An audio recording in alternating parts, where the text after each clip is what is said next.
Hello and welcome back to the Wizards Arena, my fellow Planeswalkers. My name is Draymore, and we're going to review the Mythic Rares from Core Set 2021.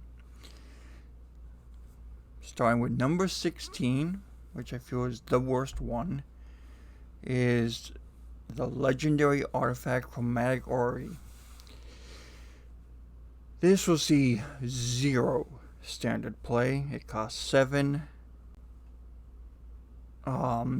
It gives you the Chromatic Lantern effect, which is cool. It taps for 5 generic, and you can spend 5 and tap it and draw a card for each colored permanent type you have. So, if I'm on turn 12, I can spend 7 and play it 5 and tap it, draw 5.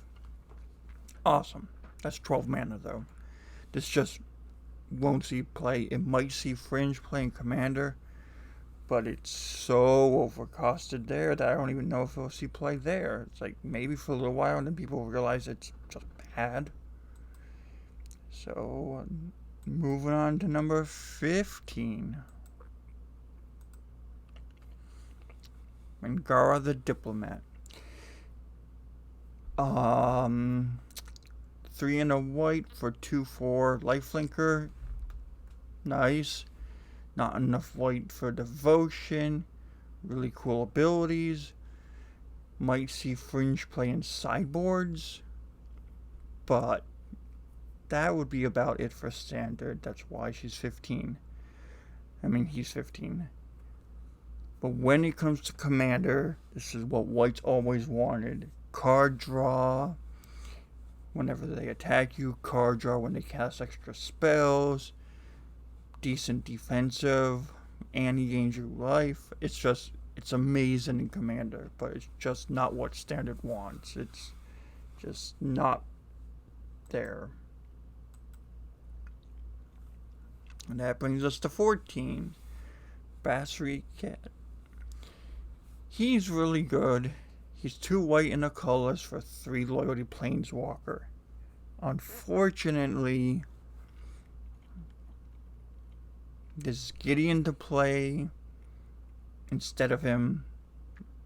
He doesn't go in the deck that Gideon or Devotion or Lifekin Link would go in. He just maybe would be more useful once Ravnica rotates, but again, he's just, I mean, he's good, but it's for +1/+1 counters, and his minus ability's nice, but he just isn't got anything to go into. Maybe he'll pick something up. In Commander, I could see doing different things with him. He's interesting. He's not a bad walker, but he's just the worst one of the set. And I'm not going to talk about the 5 other 6-cost walkers because it's just not worth our time. So that brings us to Lucky 13. And that is Fiery Emancipation. 3 and 3 red, triple damage. Sounds great. Won't be used except maybe one of in a deck. It costs too much. It costs the right amount not to be played, because this would just be way too good in standard if it costs 4. It's just amazing idea, correctly costed.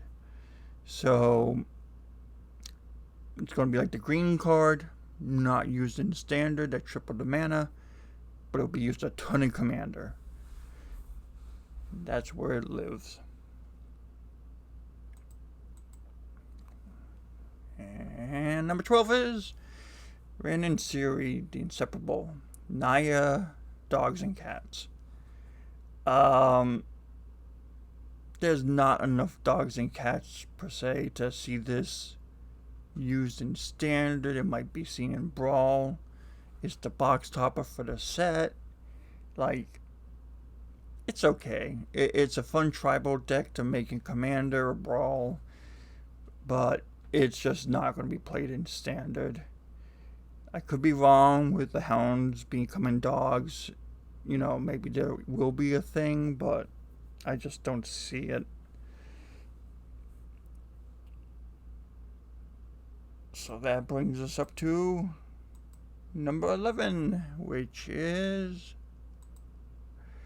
the Eldercaller thing.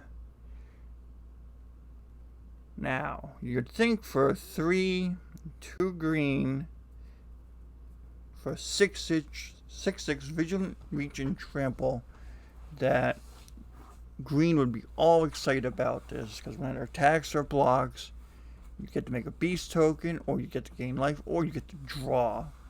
Like, it's green's wish right there, everything you've ever wanted.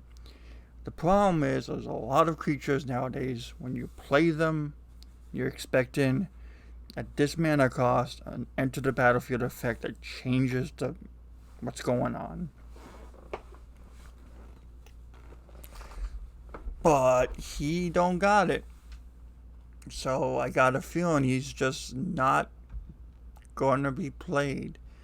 Like when you compare him against the green Gearhulk, the Gearhulk per tokens out, +1/+1 tokens on things, so it was used. This guy will see a lot of play in Commander because he's just crazy good, but he's just not going to see play in Standard, I don't think. Which brings us to the top 10. Number 10 is the Terror of the Peaks. 3 and 2 red for a 5/4 flyer. That makes it so you have to lose life if you targeted him. And whenever another creature enters the battlefield, he does the Warstorm enchantment effect of having that amount of power dealt as damage to any target. Sounds great. It sounds really good. 1 or 2 might be run as a top-end finisher in red, but you only run it for the first 2 abilities, not the third ability. It's just not going to happen, because like the previous guy, he comes out, he doesn't impact the board state at all. I mean, if you're expecting to cast him and then cast something to affect the board state, that means you're going to have like 8 or 9 mana. And red is pretty much dead in the water at that point, if that's where they're trying to do stuff.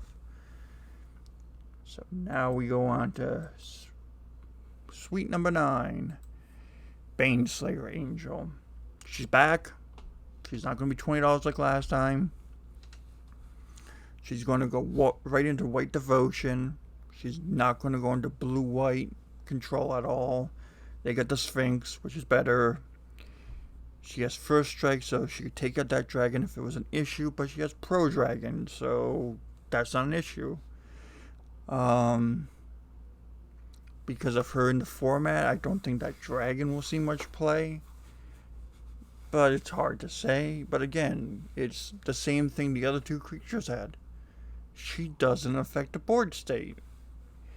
Like, it can get dropped and you're like, well, darn, I mean, that's bad for the life gain deck, and it will help out the Devotion deck a little bit, but I just don't see her being a dominating force in Standard. It's a nice reprint. Love to see it. I love all the reprints we're getting. It's cool. But, yeah, unfortunately for her, the first time through she was way better. And now for the Snowman Discontinuity. Time Stop. For 1 mana more, you got a way to play it for 2 on your turn. Like, maybe there's like some cool things you can do. If they like try to Doomblade a creature of yours, you can go, nope, that's just not happening right now. They use the fairy's ability, and well, that doesn't work because the fairy's ability is just broken as hell. Like, it gives you some options, but with it being 3 colors and 3 blue, that's just way too much blue. Like, if it was 4 and 2, maybe, But maybe the being able to play it on your turn will help it a lot and see play, but it's time stop was good. This, might see play in blue a little bit, maybe some in the sideboard. So I feel a little bit more useful than Baneslayer, but the white-blue build right now is really strong. I don't know if this will really help it. Which brings us to lucky number 7, Grim Tutor. Boom. Pioneer and Modern are jumping for joy over in the corner. They get a cheap tutor. It's gone down in price a whole bunch. I don't know of any combo pieces you can go get or need to get. Maybe go in to get Gary in Black Devotion. You might see a couple copies there. I don't know of anything that would use this to get combo pieces, but it does. So you can't discount it. It's like we haven't thought of a thing to do with it yet. But tutor effects cheaper than 4. You gotta respect that. And EDH, Pioneer, Modern, I guess Pioneer and Modern, especially Pioneer being so combo heavy, really like this card. They're like, oh, we get to do with tutoring for 3 mana. That's cool. Number 6. Boom! Lily, Walker of the Dead. 4 mana for 4 loyalty Walker is okay. Her +1 makes everybody discard a card, and everyone loses 3 life that can't discard. Awesome. And then she can give a thing with her minus ability, -X, where X is the cards in your graveyard. Sweet. Not worth talking about ultimates because I don't factor them into evaluating planeswalkers unless I can do it the turn they come out. So she's cool. Unfortunately, she'll replace, there's the 4 cost discard spell we're losing when Rav rotates. So there's a lot of good discard stuff, so I could see her stand and seeing play in discard. But there's an actual deck for her to go into, unlike the White Walker, who just doesn't have anything to do with himself. And now we're into the top 5. Oh, baby. Here it comes. Boom! Mugen. Now, Mugen, unlike the previous time he was in Standard, there's lots of ramp. He can come out super early. That's amazing. The only downside to this is there's not many colorless things, so maybe the play with Mugen here is what I thought of was a bunch of high drop things in terms of creatures that are like 6 or 7 mana, put them out, they're big and obnoxious, and then you minus them for like 4 or 5, nuke all the other stuff out there and just let your big guys go to town. And maybe also in Zendikar, when we go back there, there'll be some like Eldrazi leftover hybrid stuff that are colorless to go with him. Yeah, it's cool to see him back again. He's really nice. I think he can potentially do more than the last time he was in Standard. But we're moving on to the top 4. Teferi. I had a hard time. The top 2, 3, and 4 were really tough to sort out. Teferi is going to be good in Standard, but he's going to be amazing in Commander. Because after like 2 turns on the table, you can ultimate him and take tons of turns. But in Standard, the fact that he has 3 loyalty to start with, you cast him and somebody responds by trying to nuke a creature. You're like, oh, I want to save him and phase it out because I can respond with his ability instantly. Oh, well, the fairy's dead then. And if you choose to +1 him and then you phase out on their turn, like, don't get me wrong, his abilities are cool. I'm not sold on his power level because it's weird. Like, in the whole binning of stuff, you would think going in is awesome, but the problem is there's a lot of graveyard hate in this set.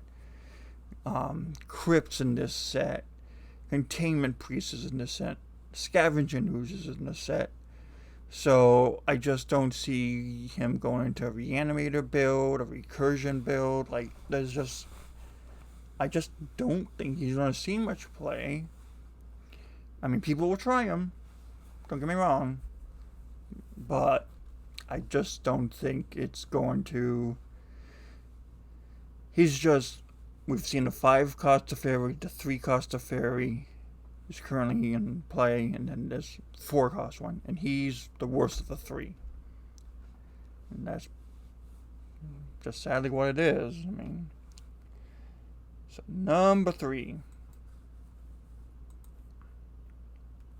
is, hello computer, is Garruk Unleashed. He's really good, back to being mono green, 4 mana for 4 loyalty, +1, give a creature +3/+3 and trample.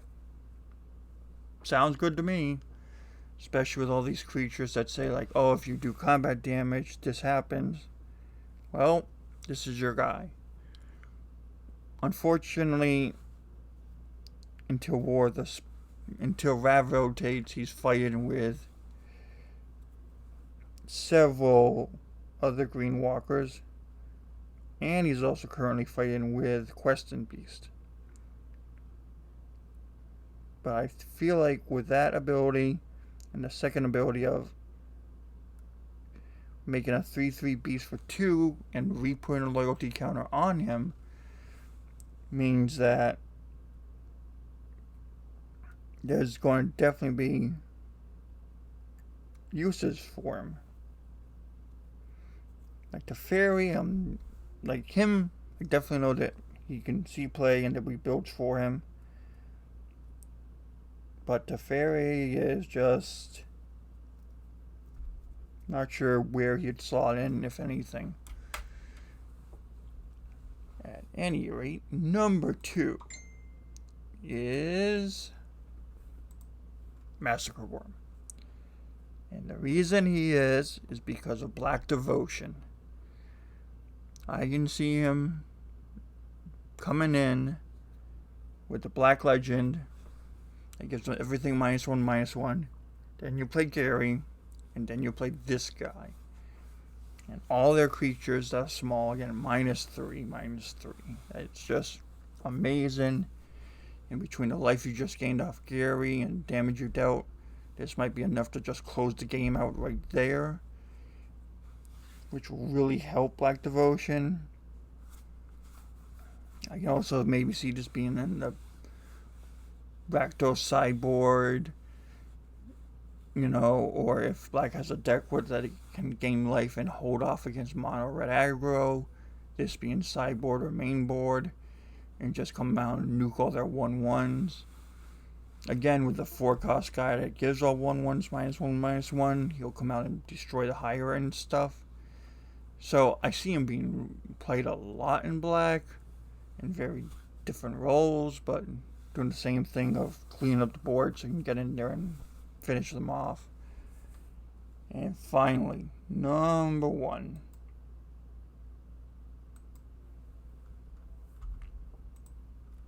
is Chandra, Heart of Fire. 3 and 2 red for a 5 loyalty walker.